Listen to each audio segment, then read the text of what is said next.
Tenemos un Dios que sabemos que oye a nuestro clamor, oye a nuestras oraciones, pero también es un Dios que habla.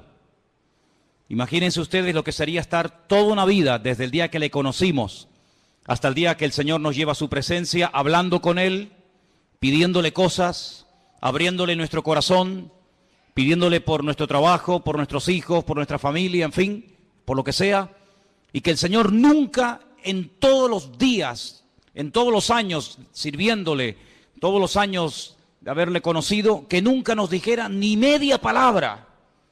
Imagínense lo que sería estar casado con un hombre o con una mujer, que tú le cuentas tus problemas, tus necesidades, cómo te ha ido el día, si has peleado con el jefe de la empresa, si has tenido un problema con el niño, si el niño se cayó, si sacó buenas notas, si aprobó, si estás enfermo o enferma, y que tu cónyuge en todos los años de tu matrimonio, 10, 15, 20, 30 o lo que sea, nunca te dijera absolutamente nada, ni bueno ni malo. Sería una situación tremendamente triste, ¿sí o no?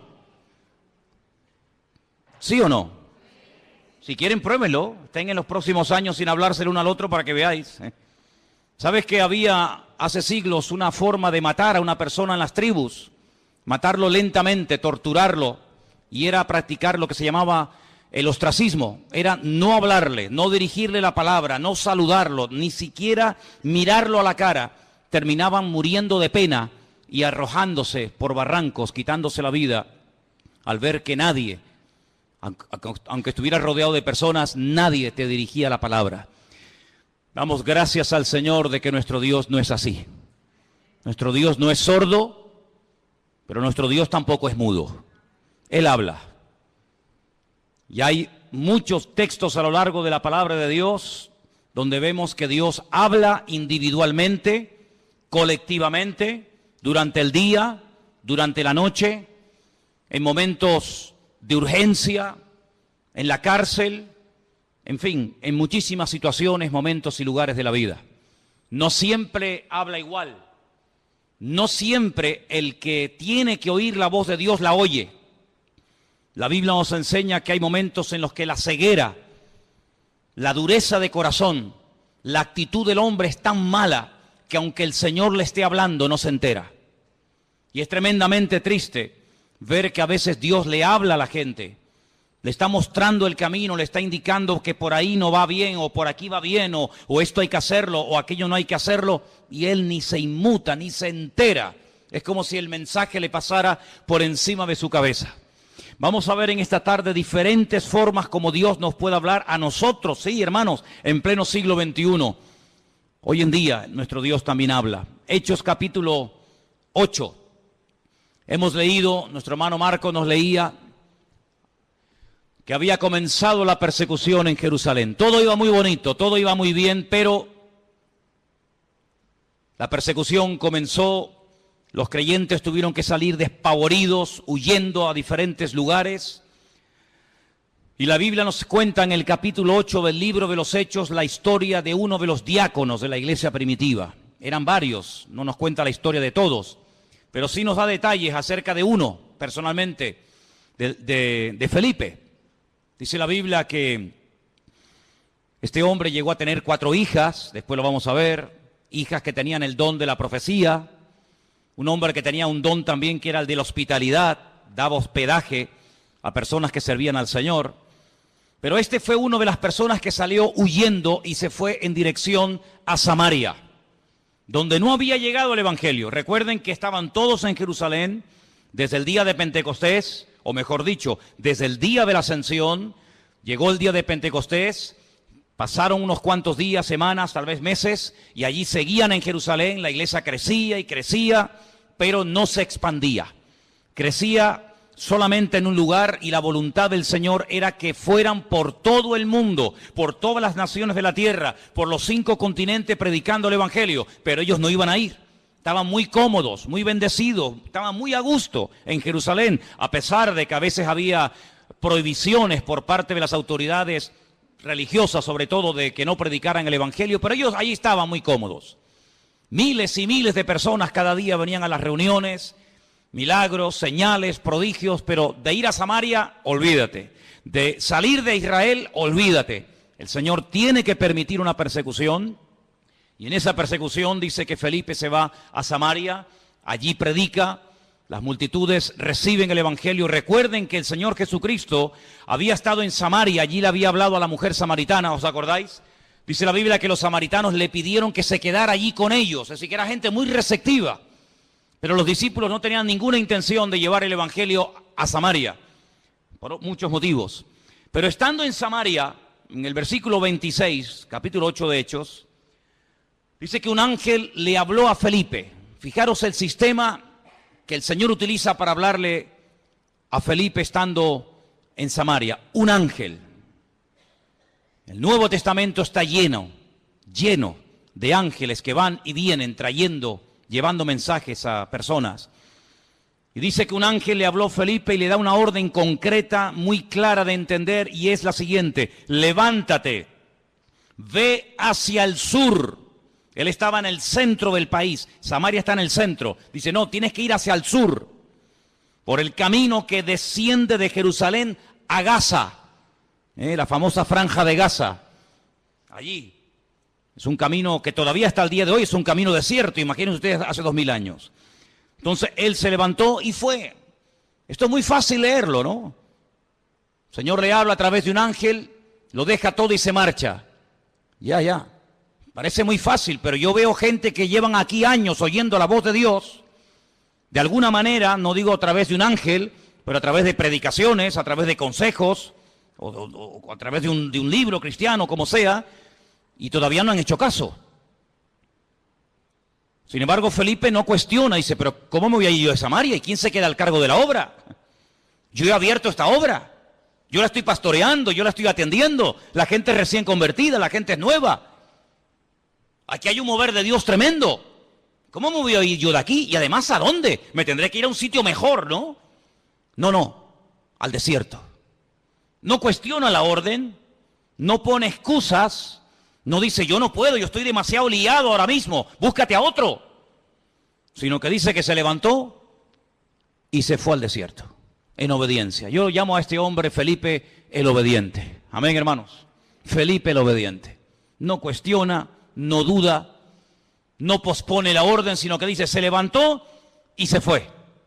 Y sucedió, ahora sigue el resto de la historia diciéndonos, que un etíope, eunuco, funcionario de Candace, la reina de los etíopes, el cual estaba sobre todos sus tesoros y había venido a Jerusalén para adorar, volvía sentado en su carro leyendo al profeta Isaías. Ya había ido a Jerusalén, menudo viaje en carro, desde África, desde Etiopía hasta Jerusalén. Un viaje enorme. No fue en avión, no fue en tren, no fue en coche, fue montado en un carro que por muy cómodo que fuera, pues imagínate. Y ahora volvía. El objetivo por el cual había ido de Etiopía a Jerusalén era para adorar a Dios. Primero, él no iba a poder entrar en cualquier parte del templo. Primero, porque no era judío. Segundo, porque era eunuco. Y por otras muchas cosas más. Sin embargo, el hombre no se desanima por sus limitaciones, sino que va a Jerusalén, y me llama la atención que dice que había llevado mucho dinero, todos sus tesoros. Claro, es que no le iba a resultar nada fácil que un rabino judío le vendiera nada más y nada menos que el rollo, el pergamino del profeta Isaías. Eso le habrá costado una auténtica fortuna. Venderle a un extranjero, a un no judío, el libro del profeta Isaías, eso costaba una fortuna. Pero él volvía y dice que venía leyendo.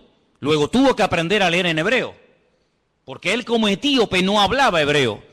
Pero era tanto el interés, era tanto el anhelo que tenía este hombre de buscar a Dios, que tuvo que aprender, alguien le tuvo que enseñar a leer en hebreo y a entender lo que leía. Y no contento con haber ido a adorar al templo a Jerusalén, volvía aprovechando el tiempo, sentado en su carro leyendo al profeta Isaías. Y yo le doy de verdad infinitas gracias al Señor, porque el Señor le mostró, el Señor le inspiró a Lucas, que es el que escribe este relato, y nos cuenta qué trozo del libro de Isaías venía leyendo, nada más y nada menos que una parte del famoso capítulo 53 del libro de Isaías, que se titula Sufrimientos del siervo del Señor. Y el pasaje que leía era este, versículo 32.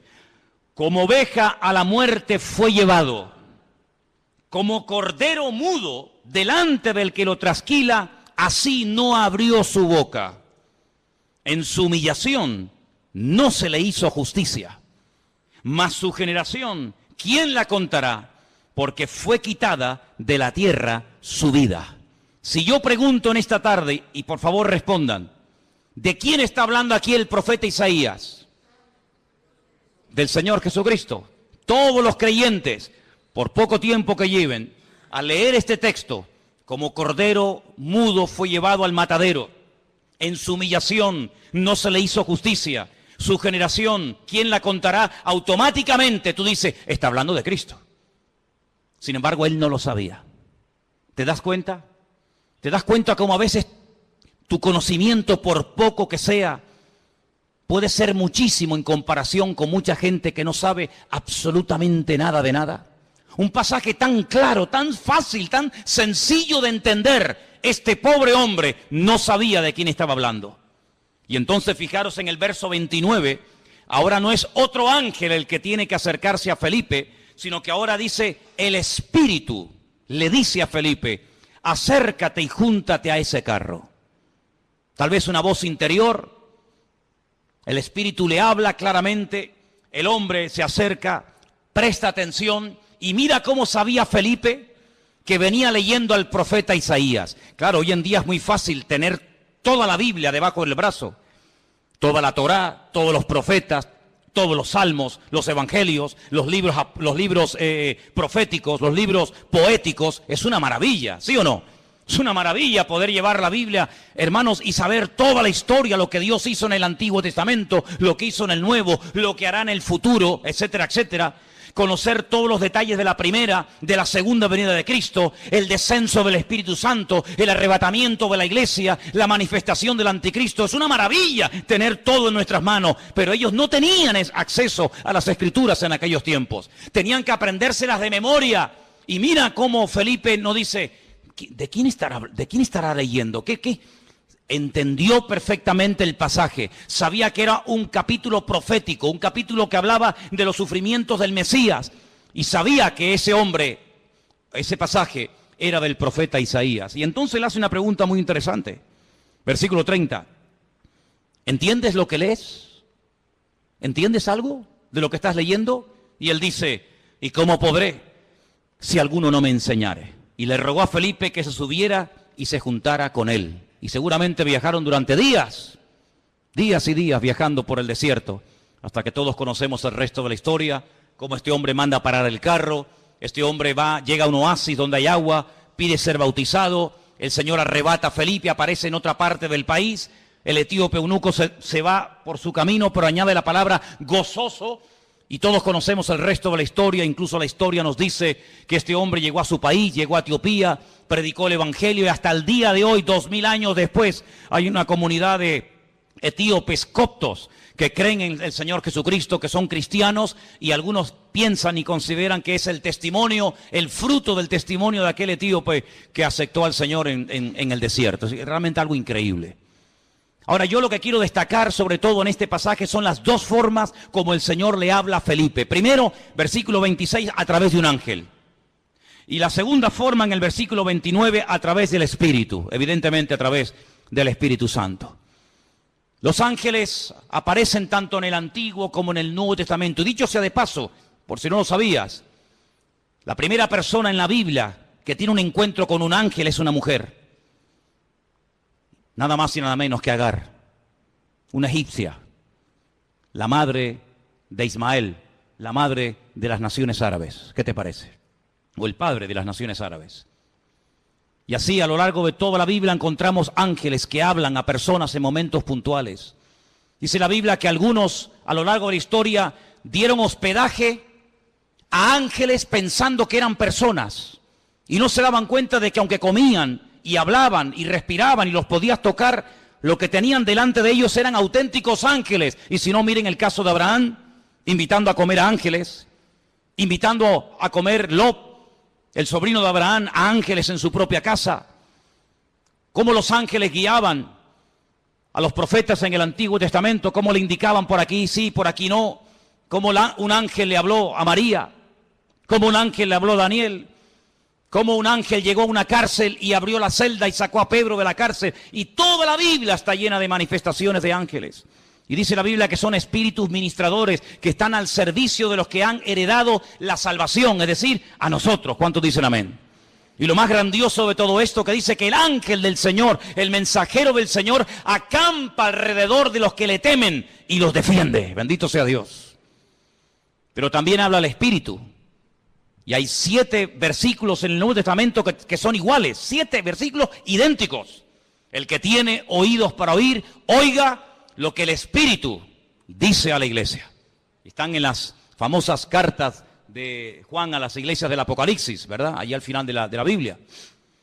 Si vamos a otro pasaje del Nuevo Testamento, en el capítulo 13, versículo 2, vemos que el Espíritu Santo no solamente habla a nivel personal a una persona, como el caso de Felipe, sino que también en un momento determinado, en un culto donde hay mucha gente, el Espíritu Santo puede hablar e incluso dar nombres propios, nombres de personas. Sí, ya sé que esto es muy delicado, no se puede así por la vida, ¿verdad? Inventando cosas, pero el Espíritu, fíjense cómo se mueve aquí en el libro de los Hechos de una forma tremenda. Hechos capítulo 13, verso 1. Dice que había en la iglesia de Antioquía, en esa iglesia había profetas y maestros. Qué bonito, ¿no? Profetas y maestros. Y el nombre de estos profetas o maestros eran, pues uno era Bernabé, otro se llamaba Simón, otro era Lucio, otro era Manaén y otro era Saulo. Dice, ministrando estos al Señor y ayunando, dijo el Espíritu Santo, así claro, directo, contundente, apartadme a Bernabé y a Saulo para la obra a que los he llamado. Entonces, habiendo ayunado y orado, les impusieron las manos y los despidieron. Y ellos entonces, enviados por el Espíritu Santo, descendieron a Seleucía y de allí navegaron a Chipre. Es decir, el primer viaje misionero de la historia, primera pareja, primer grupo de personas, en este caso 2, Bernabé y Pablo, llamados específicamente en un culto público para la obra misionera, fue porque el Espíritu Santo habló a la iglesia. Y necesitamos como nunca antes que el Espíritu Santo hable a nuestras vidas y hable en nuestras congregaciones. ¿Cuántos dicen amén? 2 formas como Dios puede hablarnos y revelarnos su palabra a través de un ángel. Pero cuidado, porque el apóstol Pablo, profundizando más en el tema, dice, si un ángel del cielo se os presenta y os predica otro evangelio diferente al que habéis recibido, al que habéis oído, tenerlo por anatema, tenerlo por maldito. Porque no hay otro evangelio más que el que yo os he predicado. ¿Cuántos dicen amén? La Biblia nos enseña que en el mundo angelical se produjo una vez una auténtica rebelión. Porque Dios no creó a los ángeles como robots, incapaces de rebelarse, sino que vemos que antes de la rebelión, antes de la caída y desobediencia del hombre, ya previamente algunos, no todos, algunos de los ángeles ya se habían rebelado en contra del Señor. Es un misterio si todavía se pueden seguir rebelando o no. Lo dejamos ahí en puntos suspensivos. Pero Dios los creó con la capacidad de rebelarse en contra del mismísimo Creador y en algunos casos lo hicieron.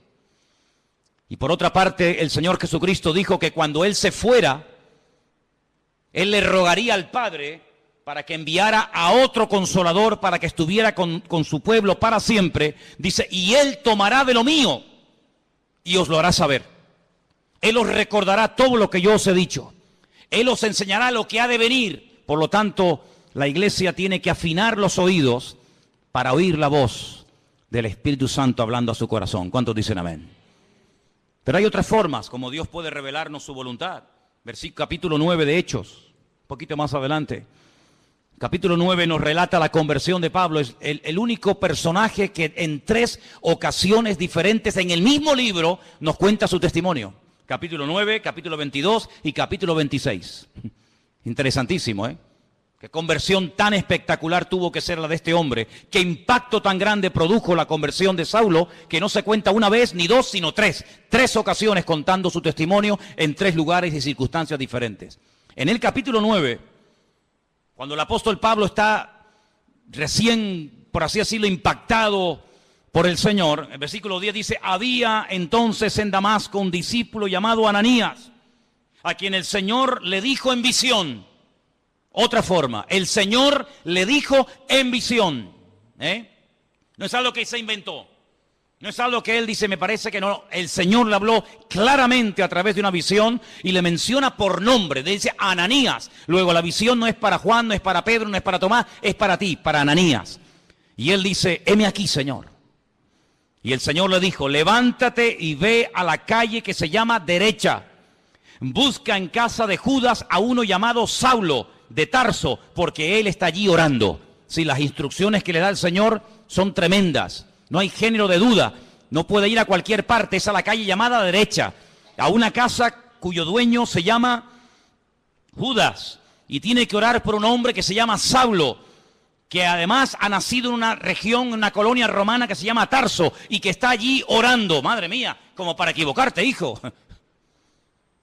Ha visto en visión a un varón llamado Ananías, que entra y le pone la mano encima para que recobre la vista. Ya Pablo sabía que el que iba a orar por él, el que le iba a ministrar, se llamaba Ananías. Es interesante esto, Podríamos hablar mucho acerca de cómo incluso el que va a recibir oración ya sabe quién va a ir a orar, a imponerle las manos para que recobre la vista. Así que fue una visión lo que el Señor le permite tener a Ananías.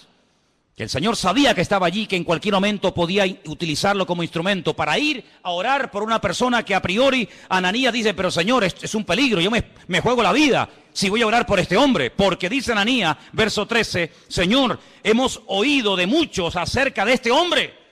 ¿Cuántos males ha hecho a tus santos en Jerusalén? Este hombre es peligroso, este hombre no se anda con chiquitas. Y aún aquí tiene autoridad de los principales sacerdotes para aprender a todos los que invocan tu nombre. Y el Señor le da instrucciones y lo calma, ¿verdad? Y le dice: tranquilo, porque vas a orar por un hombre que va a ser un instrumento tremendo en mis manos. Este hombre va a llevar mi nombre en presencia de los gentiles y de reyes y de los hijos de Israel. Fíjate qué triple ministerio. Porque yo le mostraré cuánto le es necesario padecer por mi nombre. Medida por medida, como dice el refrán. Él ha hecho padecer a mis santos, yo le haré padecer a él. Así como él hizo padecer a los demás, también él experimentará en carne propia lo que sufre un creyente cuando es perseguido, cuando es calumniado, cuando es encarcelado, cuando es torturado. Así como él lo hizo a los demás, yo permitiré que se lo hagan a él, para que él sepa también lo que sufrieron aquellos que recibieron su justo trato, ¿verdad? Así que ya vamos por 3 formas diferentes. Vimos en el verso 26 un ángel. En el verso 29... el Espíritu Santo hablándole a Felipe. Ahora en el capítulo 9 vemos al Señor hablándole a través de una visión a un discípulo llamado Ananías en la ciudad de Antioquía. Si vamos, por ejemplo, al capítulo 17 del libro de los Hechos, versículo 10, fijaros qué interesante esta porción. Hechos capítulo 17, versos 10 y 11. Inmediatamente los hermanos enviaron de noche a Pablo y a Silas hasta Berea. Ellos, habiendo llegado, entraron en la sinagoga de los judíos.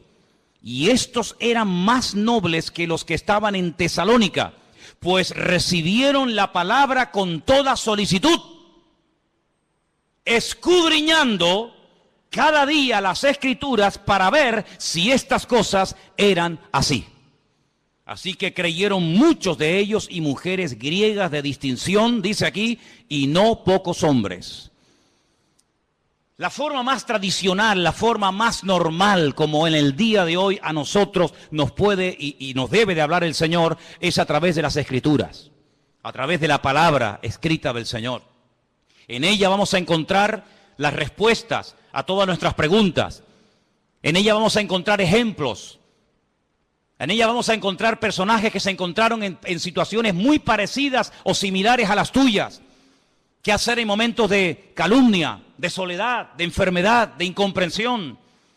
¿Qué hacer cuando quiero agradar a Dios? y me cuesta deshacerme de ciertas y determinadas ligaduras o obligaciones, entre comillas, que me impiden servir al Señor.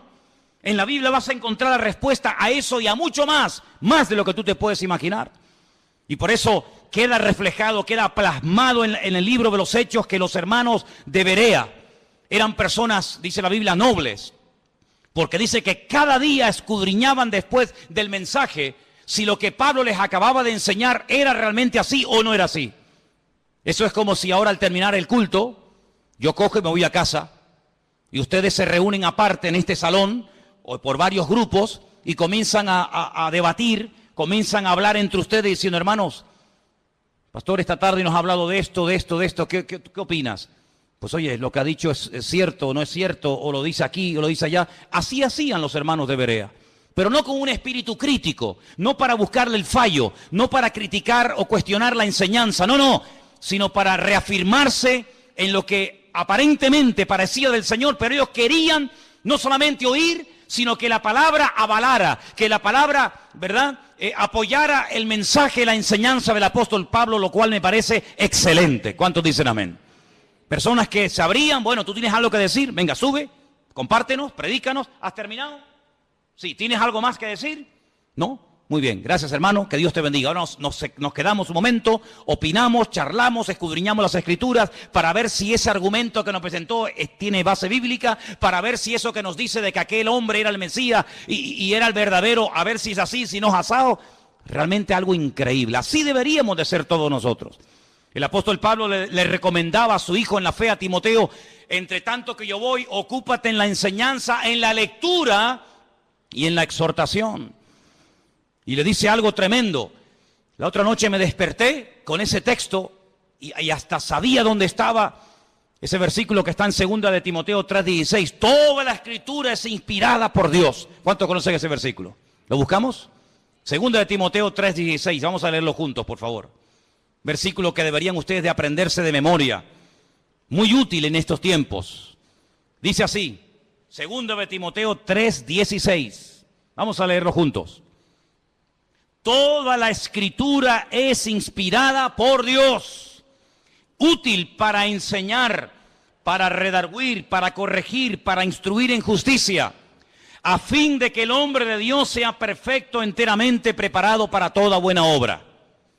Así que cuando usted busca ser instruido, ser enseñado, ser amonestado, ser confrontado, vaya a la palabra y la palabra le va a hablar. Si usted tiene una buena actitud, si usted verdaderamente quiere aprender, si usted verdaderamente quiere corregir cualquier error doctrinal, cualquier mala costumbre de su vida, vaya y a la luz, al espejo de la palabra de Dios, el Señor le va a hablar, porque la palabra dice que es útil y ayuda al que está empezando, ayuda al que lleva mucho tiempo, ayuda al que está pensando dar un paso de fe, ayuda al que está un poco decaído y no sabe qué hacer, ayuda al nuevo, al viejo, nos ayuda a todos. La palabra de Dios es tremendamente útil. ¿Cuántos dicen amén?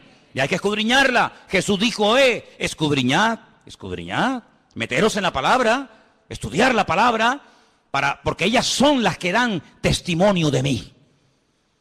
Me llama mucho la atención que cuando el Señor Jesucristo resucitó, en una de las apariciones, va caminando por un camino, llamado el famoso camino de Maús, y se acerca a dos personas que van desanimadas, van desilusionadas, porque ellos tenían una expectativa, ellos tenían la confianza de que el Señor Jesucristo era el verdadero Mesías, y como no se han cumplido aparentemente sus expectativas, van tristes, cabizbajos, van caminando, debatiendo entre ellos, y de repente se aparece el Señor y se une a la conversación.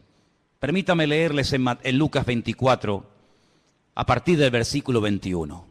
Presten atención porque de verdad que es una porción tan interesante, tan edificante. ¿Qué hizo el Señor para levantar el ánimo? ¿Qué hizo el Señor para quitar la tristeza, la desilusión de los corazones de estos dos hombres sinceros que esperaban algo que aparentemente no se cumplió? Veamos. Lucas 24, versículo 21. Nosotros esperábamos que Él era el que había de redimir a Israel. Fíjate qué ilusionados estaban. Por fin ha llegado el Redentor, el Mesías. Esperábamos la redención de Israel. Y ahora, además de todo esto, hoy es ya el tercer día que esto ha acontecido. Parece como que por un momento les pasa por la mente el hecho de que él había dicho que al tercer día resucitaría. Así que ya van 3 días, no lo hemos visto resucitado, no se cumplió la expectativa que teníamos en él de que redimiría a Israel de la opresión del yugo romano, volvería a ser instaurada la monarquía, un descendiente de la casa del rey David nos traería la libertad. Por lo tanto, todas nuestras ilusiones y nuestros sueños se han venido abajo, se han roto. Versículo 22 dice, aunque también nos han asombrado unas mujeres de entre nosotros, las que antes del día fueron al sepulcro y como no hallaron su cuerpo, vinieron diciendo que también habían visto visión de ángeles, quienes les dijeron que él vive.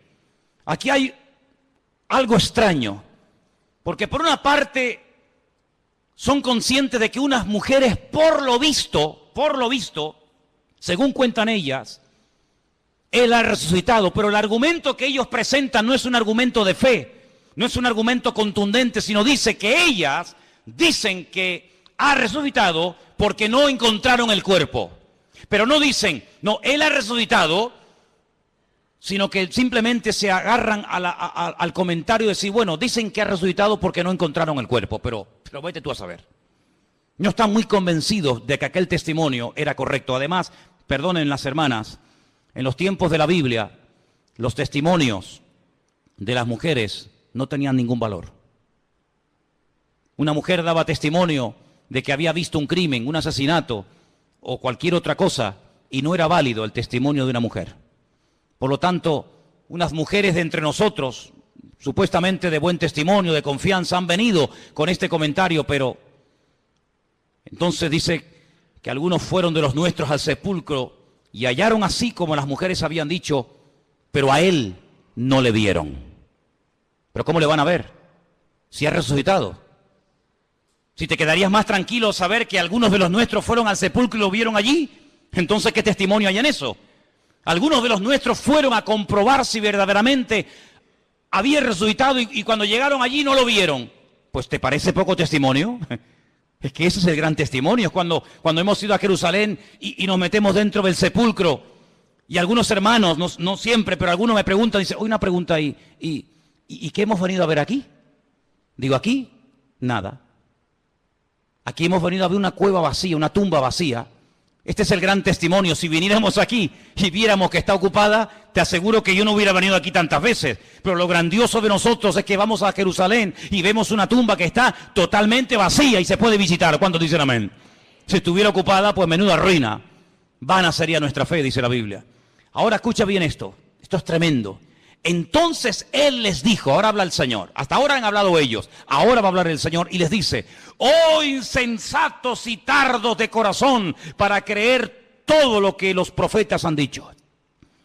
Tardos de corazón, ¿por qué os cuesta tanto creer? Eso significa tardos de corazón. ¿Por qué tardáis tanto en creer? Una pregunta, ¿hay alguno entre nosotros que sea tardo de corazón? ¿Alguien que le cueste creer?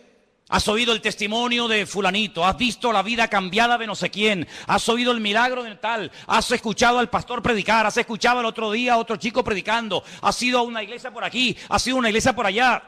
Bueno, todavía no estás convencido. Eso se llama ser tardo de corazón.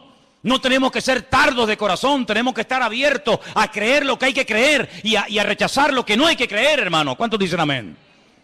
Hay gente que lee el periódico y todo lo que leen se lo creen. Tienen una fe impresionante en el periódico.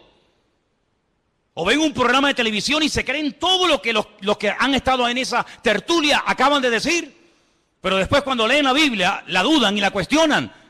O sea, en el periódico no hay que tener fe. Donde hay que tener fe es en la palabra de Dios. ¿Cuántos dicen amén? No, es que el periodista el otro día dijo que no sé qué. Pero bueno, ¿el periodista quién es? ¿Es algún profeta? Me dice, tardos de corazón. ¿No era necesario que el Cristo padeciese estas cosas y que entrara en su gloria?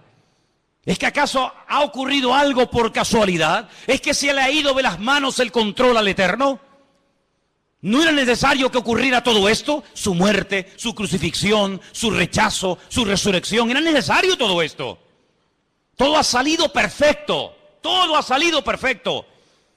Es que Pilato podía haberle librado de la muerte, pero gloria a Dios que no lo libró, aunque suene fuerte, ¿sí o no? Gloria a Dios que no dijo, pues no, yo aquí mando. Yo soy el gobernador y os vais todos para casa. Yo a este hombre lo encuentro inocente y lo perdono. Venga, Jesús, vete para casa. Menuda ruina.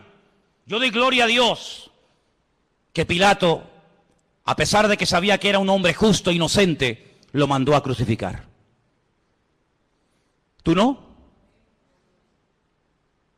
Yo me alegro muchísimo de que nada ni nadie pudo librar de la muerte al Señor. Nada ni nadie. Yo le doy gracias al Señor de que aguantó la tentación de no bajarse de la cruz cuando le decían, si eres el Hijo de Dios, bájate y demuéstralo. Él podía haber dicho, pues mira, te lo voy a demostrar, hombre. Ya me tenéis hasta las narices. Pero yo doy gracias al Señor de que no se bajó. Yo doy gracias al Señor que se murió y que murió como tenía que morir.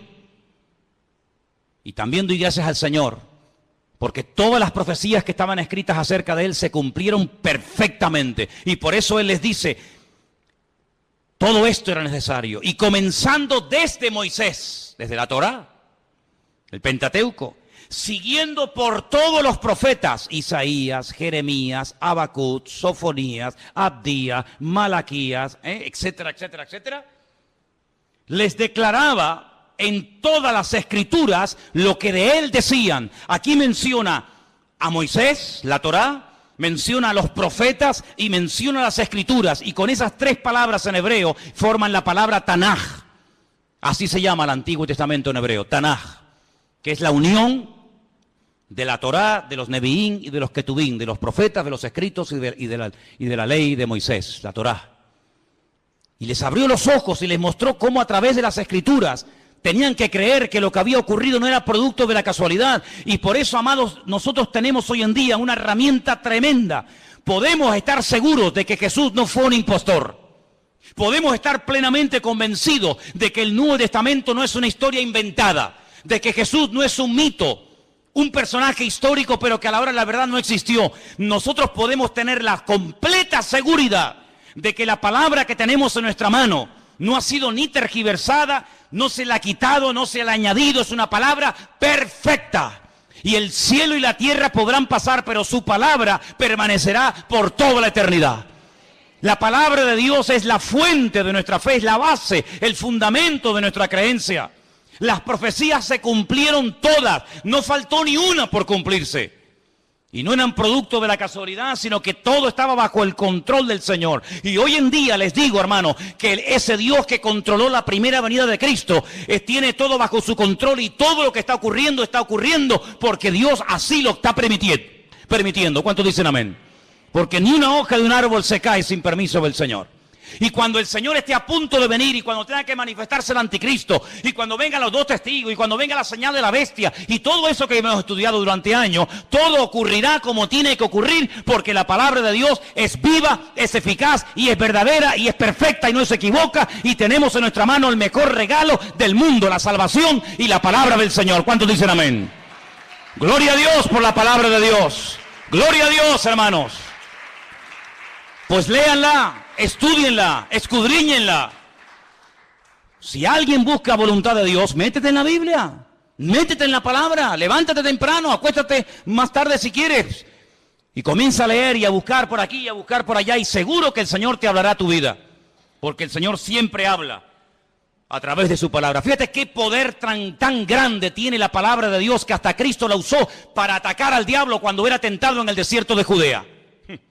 Podía haber usado cualquier otro argumento, ¿sí o no? Pero sin embargo, ¿qué hizo? Usar la palabra. Escrito está, escrito está, escrito está. Y con esas palabras desmanteló las tentaciones del diablo y pudo tener un ministerio eficaz, un ministerio victorioso, porque la palabra de Dios le da efectividad a nuestra vida. Bendito sea Dios. Así que hemos visto cómo los ángeles pueden ser en un momento determinado usados por el Señor para hablarnos. Vemos cómo también el Espíritu Santo puede hablar claramente en la iglesia o a nivel personal. Vemos cómo a través de una visión, a través de la palabra. Capítulo 21 del libro de los Hechos, hay algo muy interesante que aquí se menciona y aparece un personaje poco conocido,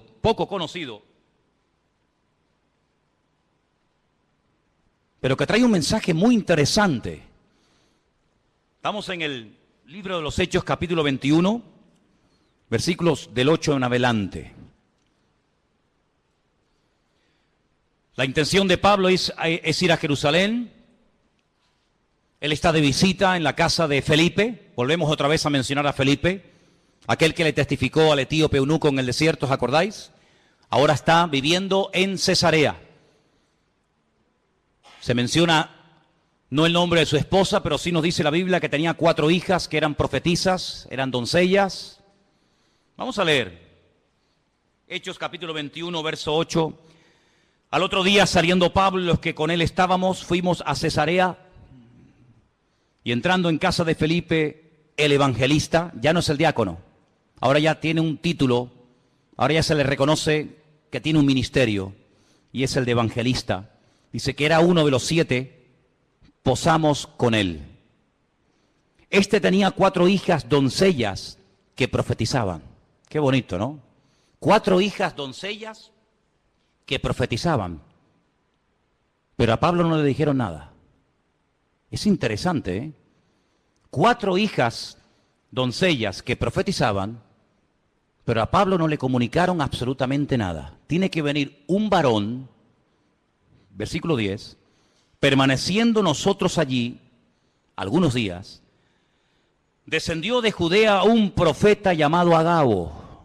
No hay ningún libro en la Biblia, libro del profeta Agabo, pero era un profeta, eso lo dice la Biblia. Y dice que vino a vernos, tomó el cinturón, el cinto de Pablo, se ató los pies y las manos y dijo, esto dice el Espíritu Santo. Agárrate. Así atarán los judíos en Jerusalén al varón de quien es este cinto y le entregarán en manos de los gentiles. Tremendo, ¿eh? Si el Señor le está advirtiendo, no prohibiendo, que es muy diferente, ¿eh? Una cosa es que Dios te advierta de un peligro y otra cosa es que Dios te prohíba hacer o decir o ir a un determinado lugar. Aquí el Señor no le está prohibiendo a Pablo nada, sino le está advirtiendo, esto es lo que te va a pasar si subes a Jerusalén. Es como cuando David consultaba con el Señor, tomando el efod, dice la Biblia, consultaba palabra del Señor y decía, Señor, por esta gente que yo he dado tanto, esta ciudad que yo liberé, esta ciudad por la que yo di mi vida y mis soldados se jugaron la vida para liberarla, si yo me quedo aquí y vienen a reclamarme mi vida, ¿los habitantes de esta ciudad me entregarán sí o no? Y le dice el Señor, sí te entregarán, seguro, no te quepa la menor duda. ¿Qué hace David? Sabiendo que si se queda en la ciudad le van a entregar, David coge y se marcha. Tenía las 2 opciones, era algo futurible, algo que podía ocurrir. Depende de la actitud del que recibiera el mensaje. Si te quedas te entregan, si te vas no pasa nada. En este caso, Agabo, este profeta que viene de Judea, le dice al apóstol Pablo, mira, así como yo me estoy amarrando con tu cinturón, es un mensaje objetivo para que lo entiendas, así como me están amarrando con tu cinturón, así te van a amarrar a ti como subas a Jerusalén.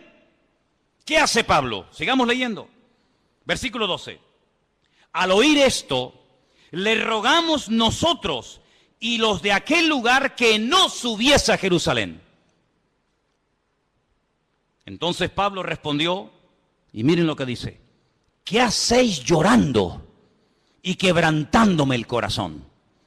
Porque yo estoy dispuesto no solo a ser atado, mas aún a morir en Jerusalén por el nombre del Señor Jesús. Tremendo, ¿eh?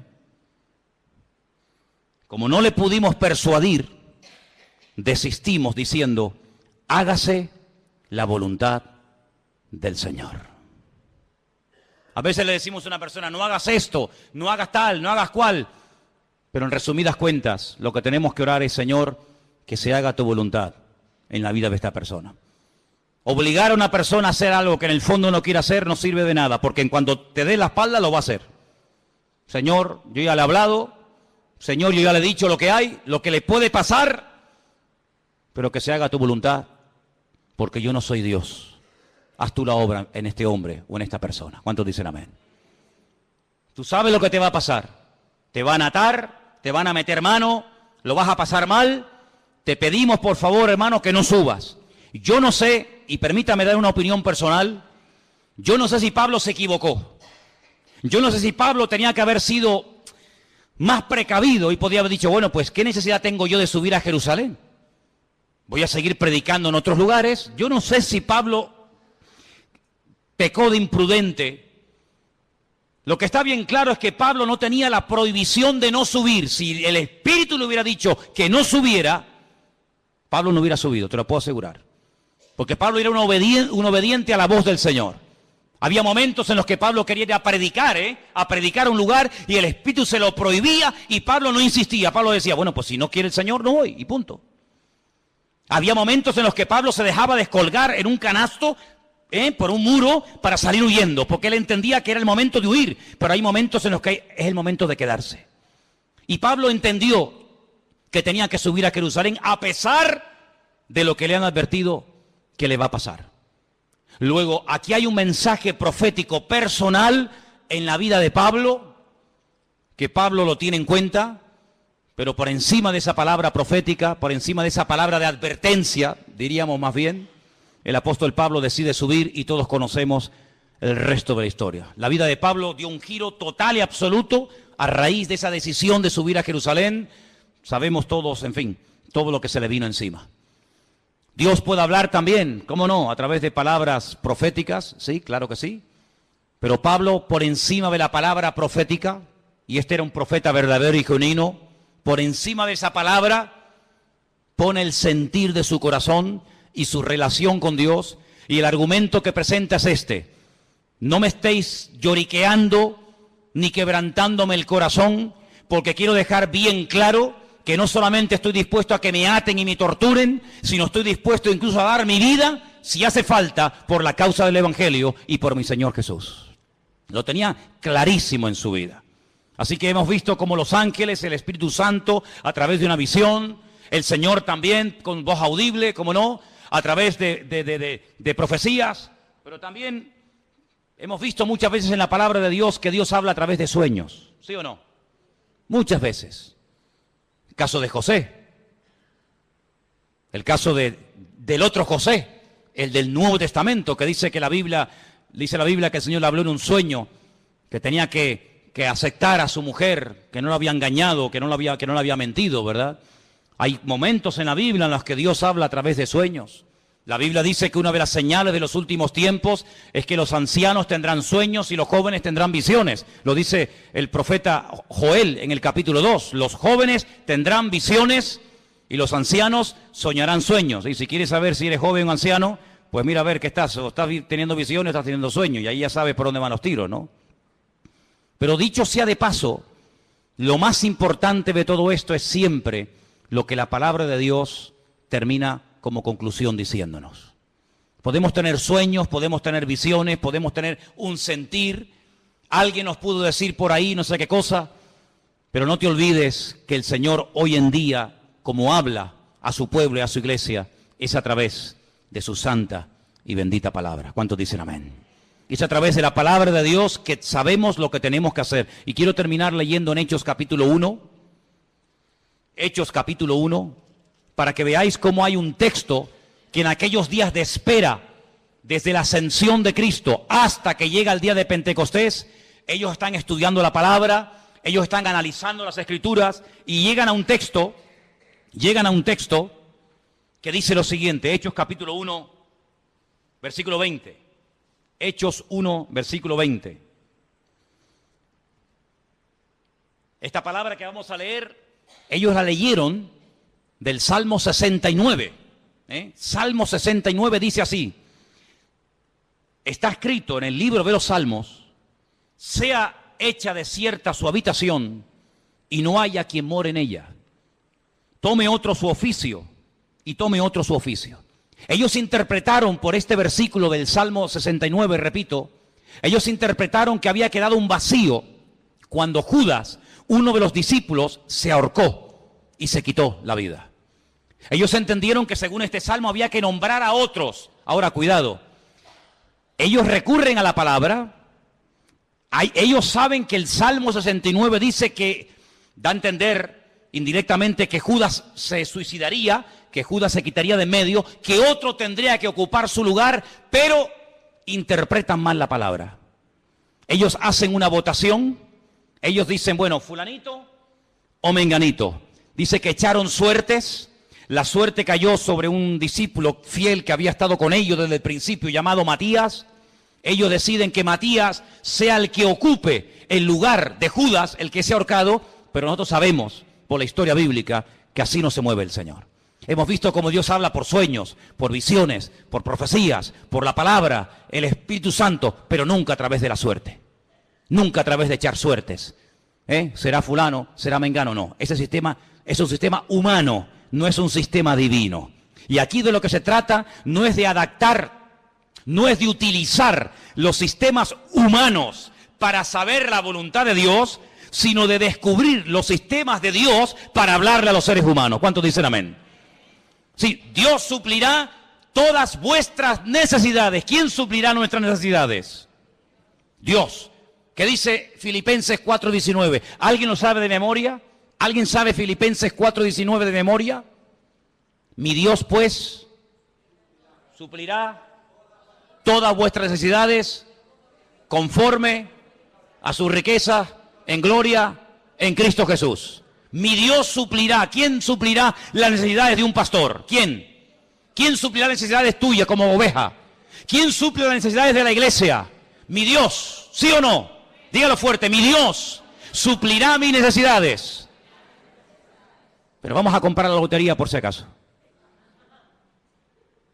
Vamos a ver. Usted ha dicho ahora mismo, literalmente, la promesa del Señor en Filipenses 4:19. ¿Para qué compra entonces la 11? ¿Para qué hace la quiniela? ¿Para qué juega los juegos de azar? Bueno, mi Dios, usted ha dicho que mi Dios suplirá mis necesidades, ¿sí o no?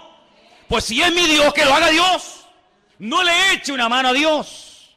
No dice la palabra que otro tomará su oficio, ¿sí? No dice la palabra que la casa de Judas quedaría desierta, que el hueco quedaría porque él mismo se quitó de en medio, sí, pues que Dios lo llene. Si Dios nos nombró a nosotros, ¿a ti quién te nombró, Juan? ¿A ti quién te llamó, Pedro? ¿A ti quién te llamó, Tomás? Y a ti, Juan, y a ti, Bartolomé, y a ti, Mateo, ¿quién te llamó a ti? A mí me llamó el Señor. Dice que estuvo toda la noche orando, ¿sí o no? ¿Os acordáis? Toda la noche estuvo orando. Y al día siguiente dice, Juan, Andrés, Santiago, y él los llama. Bueno, pues si nos llamó a nosotros así, ¿por qué ahora nosotros queremos echarle una mano a Dios de llenar un vacío que Él permitió que se vaciara?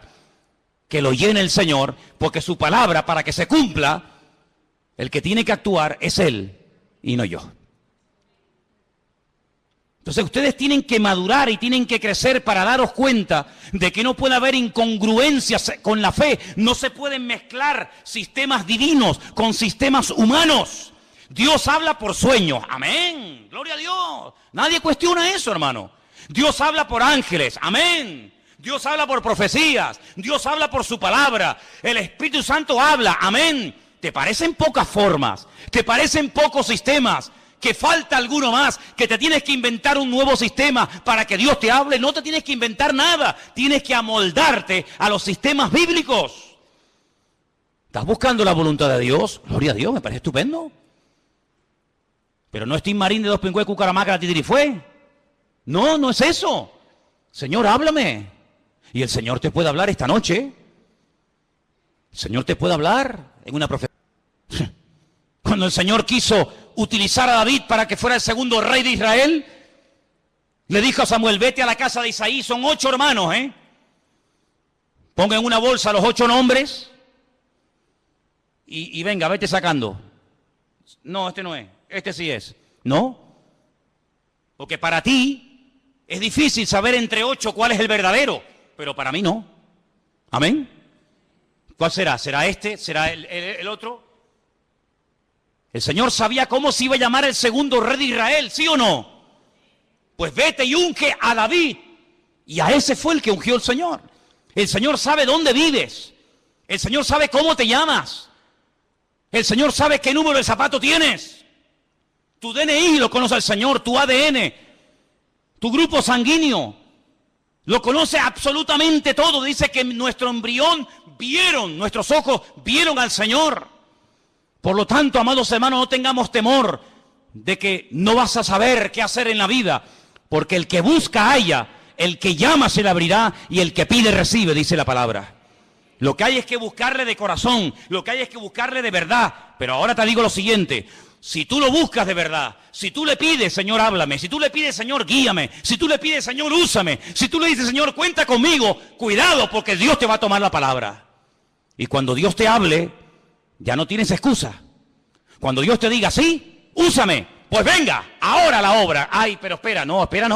Tú me dijiste que te usara y yo te quiero usar y tú me estás poniendo pegas. Ahora no, mañana y espérate que no sé qué y espérate que no sé cuánto. No hagas un plan paralelo. Tú tienes que adaptarte al plan y al diseño y al propósito de Dios para tu vida y no tener tú un plan paralelo y de vez en cuando te metes en el plan de Dios y de vez en cuando quieras que Él se meta en el tuyo. No, hay solamente una línea y es la línea que Dios te marca, no la que tú te... Perseverancia, constancia, y el Señor es galardonador de los que le buscan. Si tú estás buscando palabra de Dios para tu familia, para tu matrimonio, para tus estudios, para tu presente o para tu futuro, si estás buscando palabra de Dios, no que Dios te bendiga tus planes, porque Dios no tiene ninguna obligación de bendecir tus proyectos, ¿eh? Eso es lo que a lo mejor alguien te enseñó, pero yo no te lo enseñaré nunca. Dios no tiene ninguna obligación de avalar y de apoyar tus negocios, tus proyectos, tus ideas, tus planes, tus anhelos y tus sueños de la vida. No, te equivocas. Dios bendice lo que es de Él, lo que Él manda que se haga, lo que Él manda que se ejecute. Eso es lo que Él bendice y prospera y respalda y sostiene. Lo demás no tiene nada que ver con sus sueños. Cierra tus ojos en esta tarde, allí donde estás. Yo te he enseñado. Dios habla a través de ángeles. Dios habla a través de su Espíritu Santo. Dios habla a través de visiones. El Señor habla con voz audible, personalmente, a través de su bendita palabra. A través de palabra profética, a través de sueños. Mira, 1, 2, 3, 4, 5, 6, 7 formas diferentes. 7 formas diferentes. Qué curioso, ¿eh? Toda la música que existe, toda la ópera, toda la música que existe, cualquier estilo que sea, está basado en 7 notas. Con 7 notas principales, de ahí se ha hecho toda la música. Con las poquitas letras de nuestro abecedario, de nuestro alfabeto, se ha escrito todos los libros y toda la poesía y toda la literatura que está escrita en nuestro idioma. No falta nada, no falta ni una sola letra. No falta nada ni sobra nada. Todo está perfecto. Con estas 7 formas que te he mostrado esta tarde, es más que suficiente para que tú, hermano y hermana, conozcas la voluntad de Dios para tu vida. El problema no está en los sistemas de Dios. El problema está en los receptores que a veces hacen caso omiso a como Dios está hablando. Pero en esta tarde, Señor, te doy gracias porque tú hablas a través de sueños y de visiones. Te doy gracias porque hablas a través de, Señor, tus siervos que predican tu palabra. Te doy gracias, Señor, porque hablas a través de tu Espíritu Santo y en día a tu pueblo. Y tú también directamente hablas a nuestras vidas, mi Dios. Te doy gracias, Señor, porque tú hablas de tantas y tantas formas y maneras. Ayúdanos a obedecerte, Jesús. Ayúdanos a someternos a tu voz y poder decirte, habla que tu siervo oye. Señor, habla durante la noche, habla durante los sueños y el descanso, habla de día, habla al joven y al niño, habla al casado y